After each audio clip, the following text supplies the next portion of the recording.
Good morning, my dear brothers and sisters, and welcome to the Pilgrims of Hope who came here to the Manila Cathedral. We have heard this beautiful story of the prodigal son. It's a good theme for teleserye, no? Magkapatid na nag-away, amang nagmamahal. You know, there are so many things that you can say about this parable. It can be a topic of one-day recollection.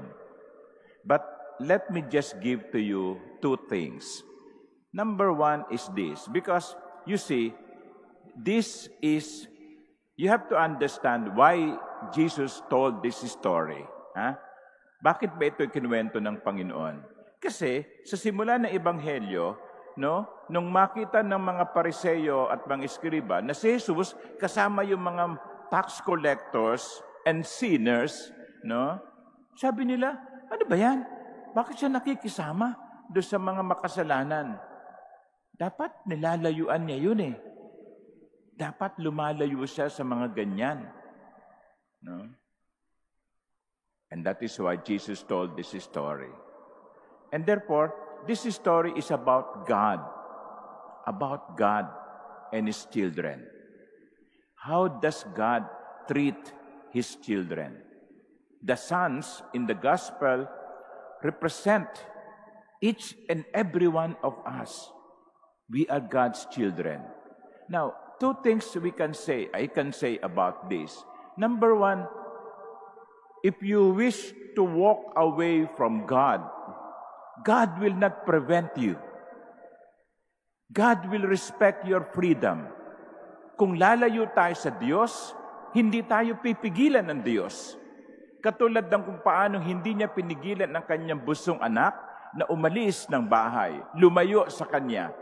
But we can run away from the Lord. We can walk away from God only at our own peril. Sige, umalis ka. Lumayo ka sa Diyos. Pero, maging handa ka sa consequence nun.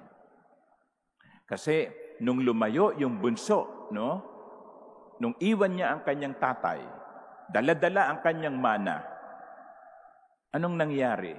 Naubos ang kanyang mana. Nagutom siya.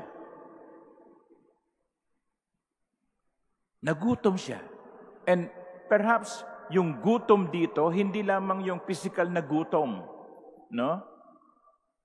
kundi maraming uri ng pagkagutom. Nagutom siya sa pagmamahal ng kanyang tatay. Na-realize niya na hindi siya mabubuhay ng masaya kung malayo siya sa kanyang tatay. Nagutom siya sa companionship ng kanyang kapatid. Nagsolo siya at nakita niyang he will never be happy by himself without God. So we can run away from God. We can walk away from God.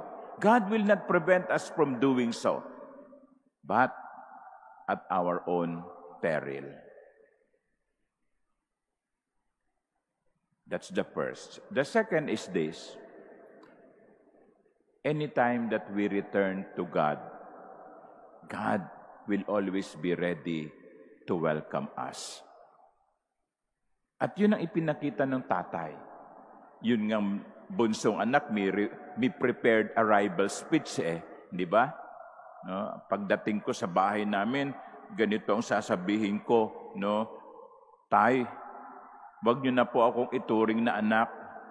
Tanggapin niyo na po ako kahit bilang alipin. Yun ang kanyang arrival speech. Pero anong ginawa nung tatay? Hindi yun pinansin. Ang sabi lang niya sa kanyang mga utusan, madali, bihisan ninyo itong anak ko, lagyan niyo ng singsing ang kanyang daliri, bigyan niyo siya ng pangyapak. All of these are symbols of dignity. All of these. The fine robe, the ring on the finger, the sandals on his feet. Those are symbols of dignity.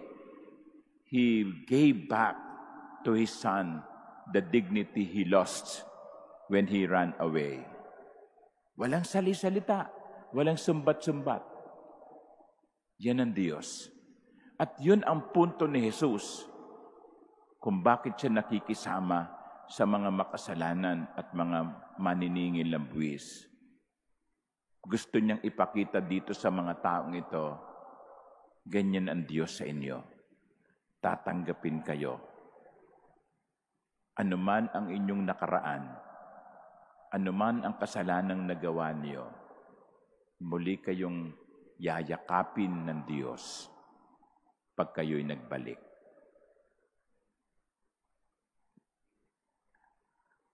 During this season of Lent, we are being encouraged to go back to the Lord, to be converted.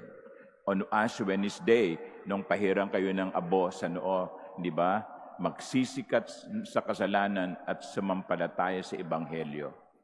This season of Lent, we are being invited to go back to God, to return to the Lord through the sacrament of reconciliation. Minsan sasabihin, mapapatawad pa ba ako ng Diyos, Father? No? Ay, ang bigat-bigat ng kasalanan na gawa ko. Pumatay ako ng tao, nagnakaw ako, nangaliwa ako, no? Inabuso ko ang anak ko. Mapapatawad pa ba ako ng Diyos? The answer today, yes. Be sorry for your sins. Pay for whatever damage you have done. And the Lord will always ready to forgive you. That is the hope. No? You are pilgrims of hope. No? You are pilgrims of hope. What are we hoping for? We hope for a God that will embrace us when we return. Amen.